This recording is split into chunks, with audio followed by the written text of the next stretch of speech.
السلام علیکم سامعین، یکم ربیع الاول اور 17 ستمبر ہے۔ اس وقت ہم ممتاز عالم دین جامع شریعت و طریقت اور جامعہ اشرف العلوم رشیدی گنگو کے محتمم اور شیخ الحدیث حضرت مولانا مفتی خالد سیف اللہ قاسمی کا ایک روحانی خطاب پیش کر رہے ہیں۔ آپ کی روحانی مجلس ہوئی ہے جس کا عنوان ہے اللہ کی محبت۔ السلام علیکم سامعین، اس وقت ہم جامعہ اشرف العلوم رشیدی گنگو کے محتمم اور شیخ الحدیث جامع شریعت و طریقت عالم بعمل حضرت مولانا مفتی خالد سیف اللہ قاسمی دامت برکاتہم کی ایک روحانی مجلس پیش کر رہے ہیں جس کا عنوان ہے اللہ کی محبت۔ نماز میں ذکر اللہ کی لائن میں بہت محنت کرتا ہے، اب جا کر توحید کا جام اس کو حاصل ہوتا ہے۔ وقت چاہیے، خدا کی محبت حاصل کرنے کے لیے وقت چاہیے، ذکر اللہ پر مداومت چاہیے، معصیت سے اجتناب چاہیے، عقل حلال چاہیے، سچ بولنا درکار، اچھے معاملات درکار، تب جا کر اللہ کی محبت کے کچھ ذرات ہاتھ آتے ہیں، توحید کے کچھ ذرات ہاتھ آتے ہیں۔ کیونکہ انسان پوری طرح متوجہ ہو تب جا کر یہ چند قطرے ہاتھ آتے ہیں، چند قطرے مل جائیں بحر توحید کے، یہی بہت ہے۔ ایک قطرہ بھی پی لے انسان بحر توحید کا تو اسی سے سمندر بہہ جاتا ہے۔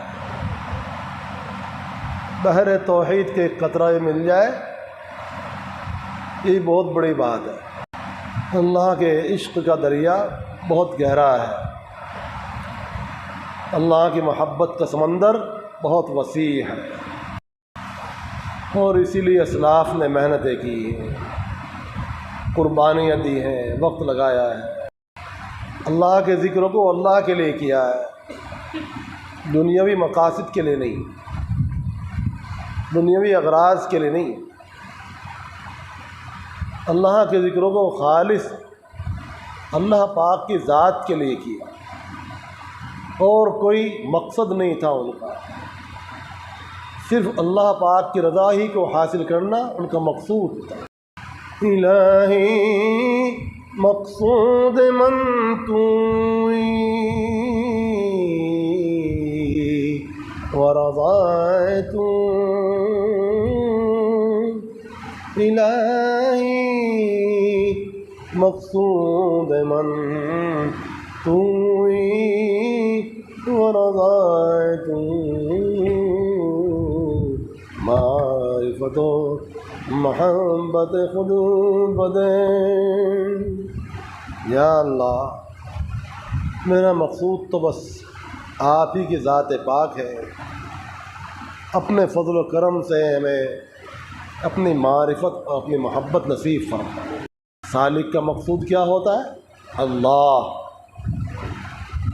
اللہ کی معرفت اور اللہ کی محبت، یہ سالک کے دو بڑے مقصد ہوتے ہیں، اللہ کی معرفت حاصل کرنا اور اللہ کی محبت حاصل کرنا۔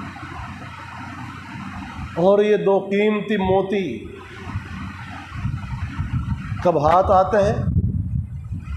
جب انسان اپنے آپ کو مٹاتا ہے، تواضع اختیار کرتا ہے، اللہ کی ذات سے تعلق پیدا کرتا ہے،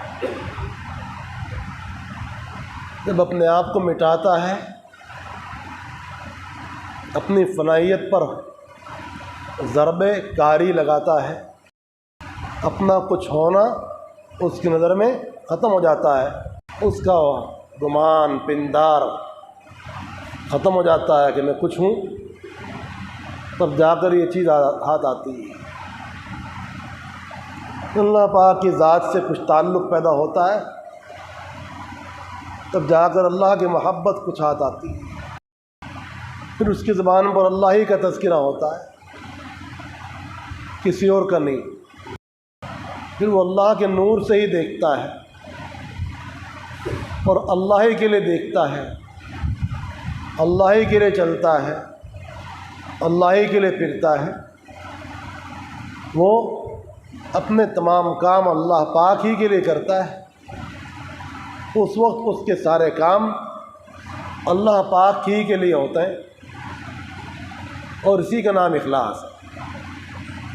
جب وہ اللہ کی محبت کے سمندر میں غوطہ لگا لیتا ہے تو پھر اس کے سارے کام کس کے لیے ہوتے ہیں؟ اللہ کے لیے ہوتے ہیں۔ اس وقت اس کے سارے کام اللہ کی رضا کے لیے ہوتے ہیں، اور اسے کچھ منظور نہیں ہوتا، کچھ مقصود نہیں ہوتا۔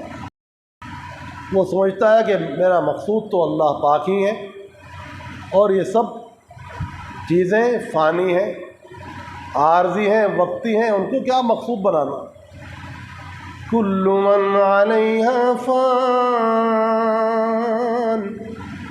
ویبقى وجہ ربک ذو الجلال والاکرام۔ سب کچھ فنا ہونے والا ہے،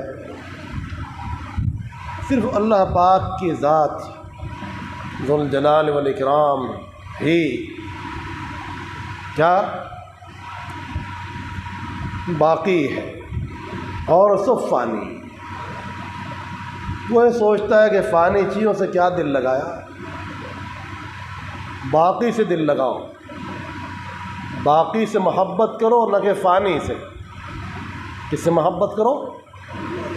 باقی سے۔ فانی سے محبت کی تو کیا نتیجہ نکلا؟ آپ اس کی محبت میں فنا ہو گئے، نہ حاصل نہ وصول، کچھ حاصل کچھ وصول کچھ بھی نہیں۔ باقی کی محبت ہی میں بس انسان کو فنا ہونا چاہیے، تبھی کچھ فائدہ ہوتا ہے۔ فانی کی محبت میں فنا ہو کر کچھ حاصل نہ وصول، وقت ضائع کرنا، مال ضائع کرنا۔ ہاں، اہل اللہ کی محبت میں فنا ہو کر تو فائدہ ہے کہ انسان کو اللہ سے محبت حاصل ہوتی ہے، تعلق مع اللہ حاصل ہوتا ہے۔ ان کی محبت کا تو بہت بڑا فائدہ ہے کہ انسان اللہ کے قریب ہو جاتا ہے۔ باقی اوروں کی محبت سے کیا فائدہ، اور کیا اس کا خلاصہ، اور کیا اس کا حاصل وصول۔ اس لیے انسان کو یہ کوشش کرنی چاہیے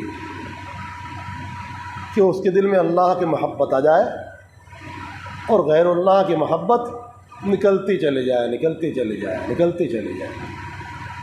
اور غیر اللہ کی محبت کو نکالنے کے لیے مجاہدہ چاہیے بھائی، وقت بھی درکار ہے، مجاہدہ بھی درکار ہے، صبر بھی درکار ہے، ادب بھی درکار ہے، یہ ساری چیزیں درکار ہیں۔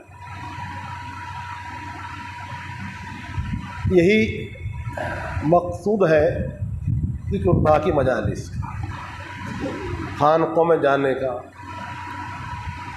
نیک لوگوں کے پاس جانے کا۔ لا الہ الا انت سبحانک انی کنت من الظالمین۔